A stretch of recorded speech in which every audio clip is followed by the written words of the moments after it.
All right, so we got a lot to cover, so I'm going to get started. Over the last 2 weeks, I've had numerous people come to me with, questions about why are closing expenses so high? And Chris, you and I had the discussion, Casey and I had the discussion, and several others. But one of the things that comes up is that, well, Greg, when I ask the lender to give me something called a loan estimate, that's what you see here. And the numbers on it look staggering. And they wonder, why is that? Why are the numbers so staggering? And if you recall, whenever I give you estimates for what's going to cash needed at closing besides a down payment, I always call it closing expenses, not closing cost. And the reason why is because you have closing costs, you have prepaids, and you have escrows. So today we're going to focus on escrows. And here, what happens, I'm going to show you the formula in a few moments on escrows. But first I want to show you why it doesn't work when you get it from the lender. So if we start, so I've used where's this little pointer? So I've used a $350,000 or $350,000 sales price, 10% down, $315,000. And by the way, it makes no difference if this is FHA, USDA, VA, or conventional. So that's why I just did this. So forget about that. That doesn't make any difference. Now, let's do this. Let's slide down. Forget about all of that. Let's go to this page here because this is the important page. All right. So, these are your closing costs right here. These items here, up to there. So, everything in A, B, C, and should be a D, but I think it's further down. Yep, nothing in D. Okay, so these are your closing costs, A, B, C, D, and E. That's it. There's no other closing costs. But there are other expenses due at closing. The first one is prepaids. And again, we're not going to go into that today, but you already know homeowners insurance, you got to pay the first year up front, and interest from the day of closing, end of the month. Let's go to escrows. Now look at this. This is why it is so horribly misleading. Because when a lender does a loan estimate, there are two things that are not considered. Number one, something called aggregate escrow, which I'm going to show you in a moment, does not get figured in here. And there's also a very big number missing. We're closing this loan on the 30th of June. That's the way I've structured this. If we close this loan on the 30th of June, how much in property taxes will your buyer owe for 2023? How many months? 6 months. So what's missing here? Here it says they've got to have 10 months. All right? So what's missing? The seller's contribution. The seller contribution is missing. And on a loan estimate that you receive from a lender, it's always going to be missing that number. Always. And you say, Greg, why would that be? Why would every lender? Because the systems don't have a spot for us to put it in. So I can't put in the seller's estimate.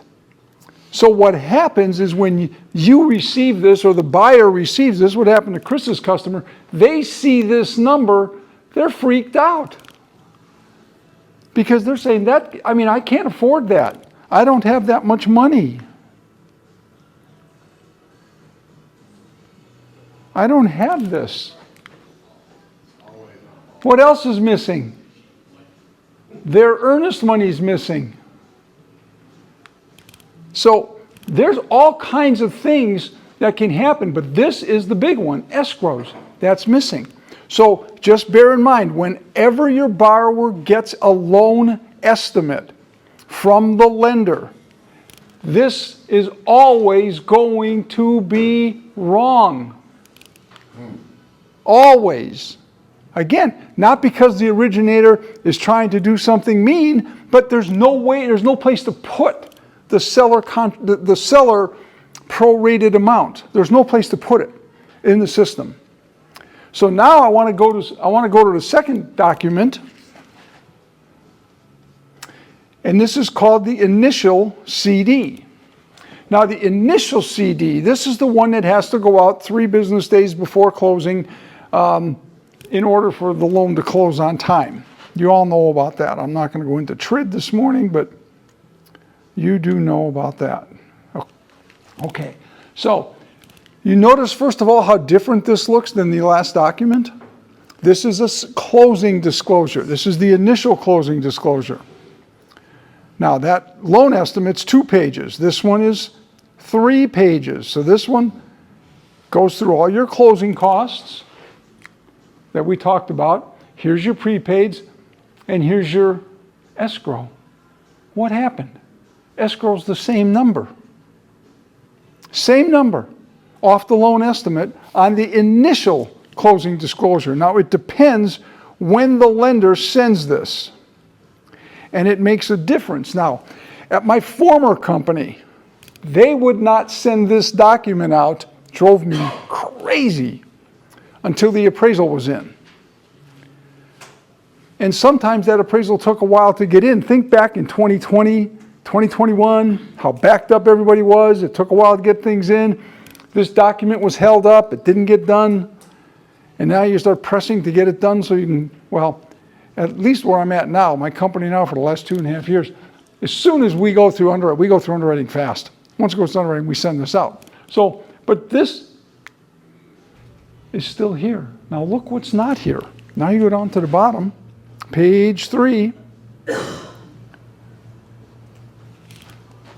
Look what is not here. This is typically not going to be in the initial closing disclosure. Now every once in a while it'll show up, but seldom. Most of the time on your initial closing disclosure, this is blank, which means if we go back up to here, which means this says we're collecting 10 months, and we're not really going to have to collect 10 months. Chris just said it, we're going to have to collect 6. And I'll show you in a moment why it's always less than that. And you'll always know the correct number, even though the lender won't, and even though the closing department won't know, and for that matter, the attorney won't know. But you will always know the right number in a moment.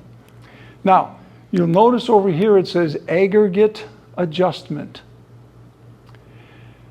That may sometimes show up on the initial CD, might show up on the initial CD, and maybe it won't.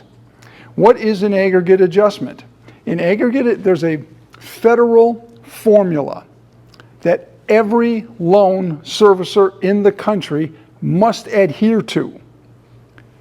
And so what happens is they take information, excuse me, they take the monthly taxes times the number of months that are going to be required, and then with insurance and how many months are required, it throws it into the formula, and the formula automatically starts calculating the maximum amount that the lender or servicer can hold in escrow at any given time throughout the year. It's complicated, complicated, complicated. You don't need to know what it is, and quite frankly, I don't either. Because I'm going to give you in a moment when we go over to the board. It doesn't show up on that board. No.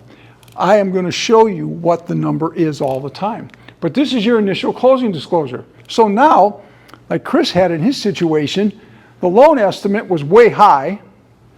So Chris went and got a initial closing disclosure, and the number was still high. So the borrower's freaked out because the borrower has to sign this document. They have to sign that document. If they don't sign it, they're not going to close. Now, how do you tell somebody, I need you to sign this even though it's not right? It's not, yeah, I mean, because Greg says you have to. No, okay. The government says you have to do it, but this is going to change. So what you want to be able to do is let them know that this is going to get better. I always go to and I try to relieve their fears. And this is what I tell them. I said, this is a lender document. It's not a final document. Lender document. Try to relieve their fears. And I always show them, you see this here? And they say, yes. There's nothing in there. I said, but the seller owes from the January 1st to the day of closing. They owe that. It's not here. And they say, well, why can't they put it in there? This is your initial closing disclosure. We are not allowed to put, as a lender, information in there until we get it from the attorney, which typically happens the week or maybe 10 days before closing. So we can't put it. There's nothing to put in here. There's nothing to put in there. So it's the only way I know to make them feel just a tad more comfortable, with the exception of one other thing. So that's your initial closing disclosure. Now we get to the final closing disclosure. And I had to jury rig this morning because rules in our business are just the weirdest thing. So now you go down here, and now you see an aggregate adjustment, right? Now, if I slide down further,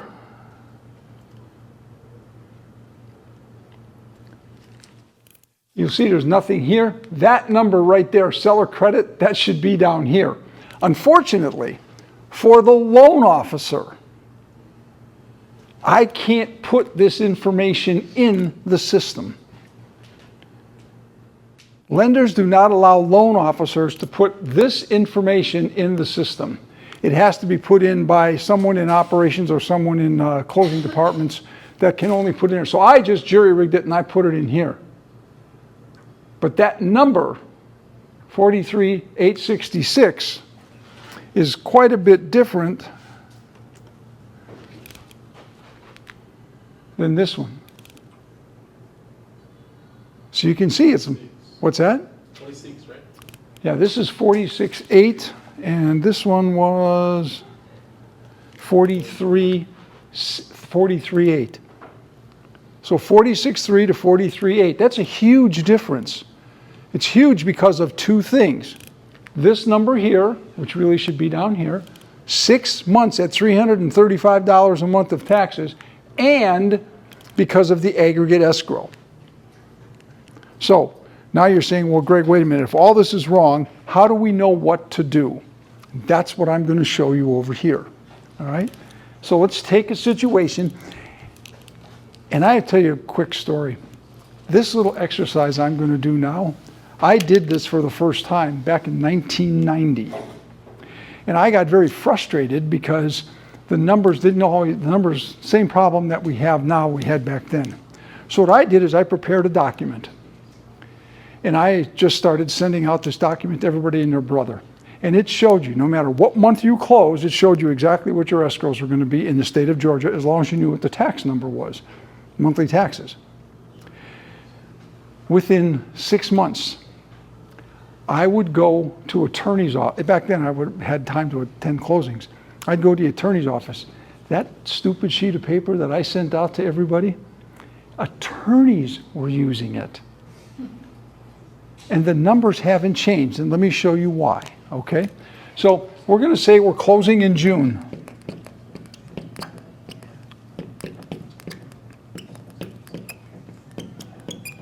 Now you do a couple of little estimates, but not much.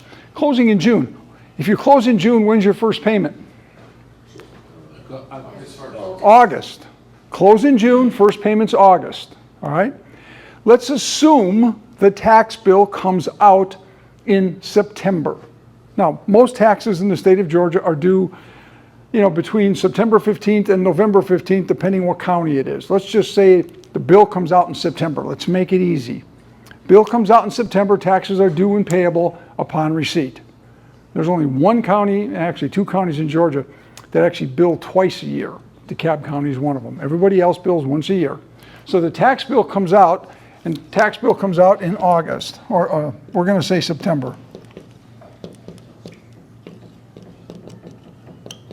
All right, now, if my tax bill comes out in September and it's due and payable, and you're going to make your first house payment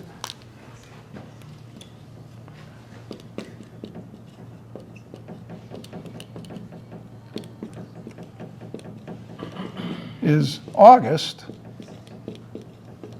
how many house payments are you going to make between August and September? Maybe one. Two. Well, one or two. Let's just say two. You're going to make two payments. But when I have to pay the taxes, how many months of taxes do I have to pay? All of them. All of them, which is how many? 12. 12. I got to pay 12 months of taxes in September. But I'm only going to make two house payments. Minus 2, which means I am 10 months short as the lender to have enough money to pay the taxes in September if you close in the month of June. Make sense so far? Yep. Now, lenders are allowed to carry a small buffer. This is where aggregate escrow comes in. Carry a small buffer. On average, that number is 2. So if I carry a 2-month buffer, that means that the lender has to collect 12 months at closing. This loan's closing the end of June, which means the seller owes how much? 6 months. 6 months.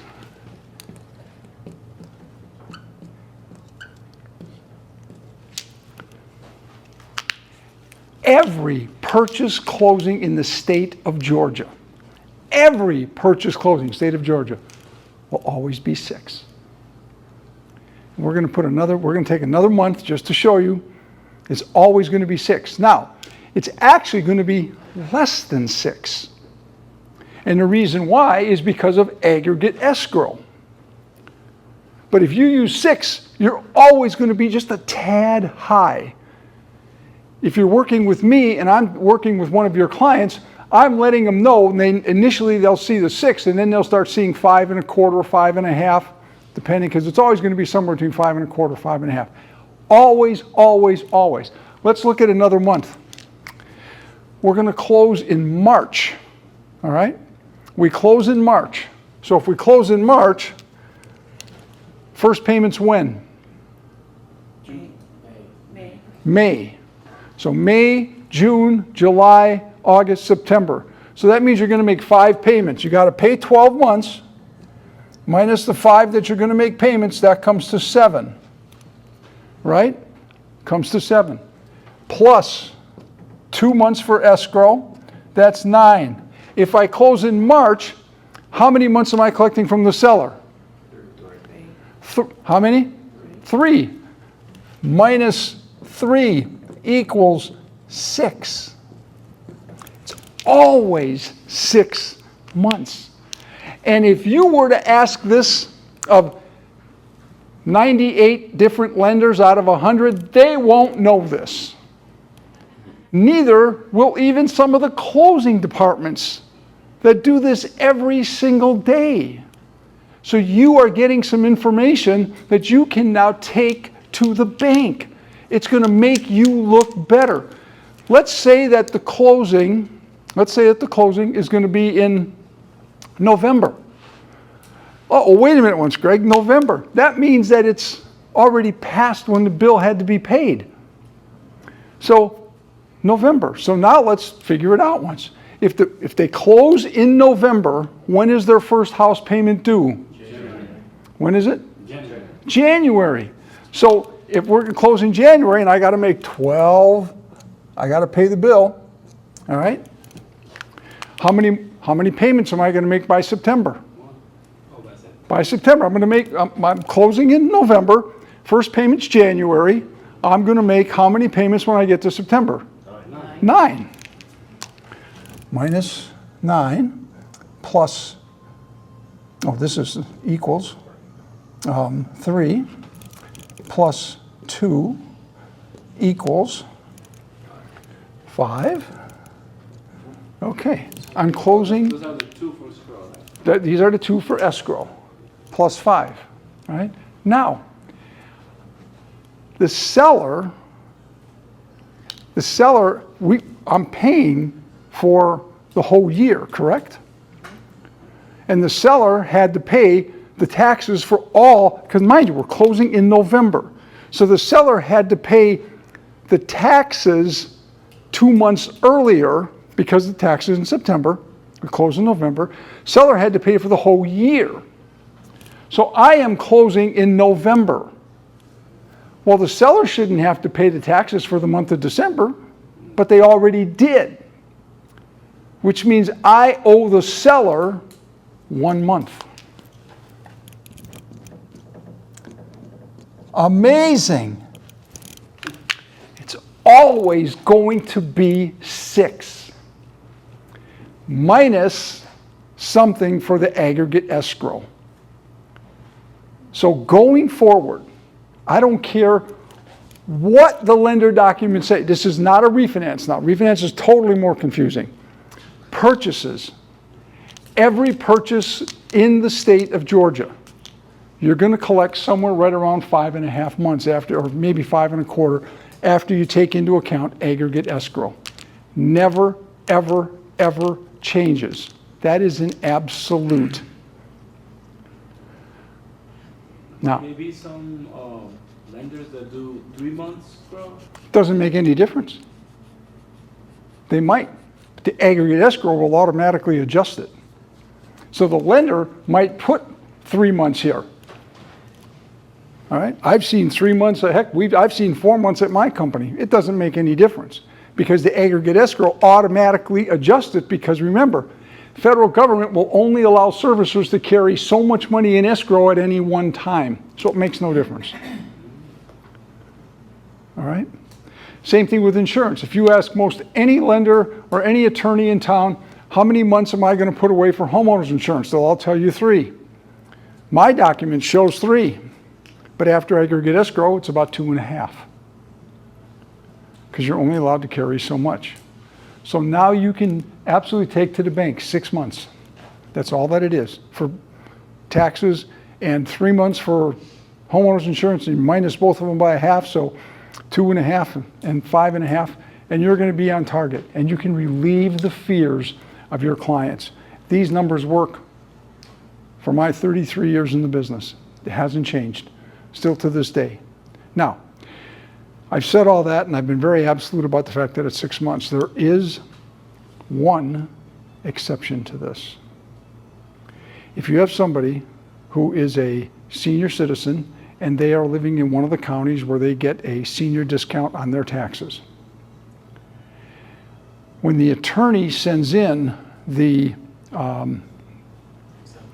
tax estimates to the to the lender, if the client, the new buyer, if they do not qualify for that senior exemption, it's very likely that their taxes are going to be higher going forward. Some attorneys, some lenders will use that new number. And so, although minus the 6, minus whatever the seller is paying doesn't change, it's paying a much smaller number. That's the only time it ever gets confusing, is if you've got a senior exemption. But other than that, take this number to the bank.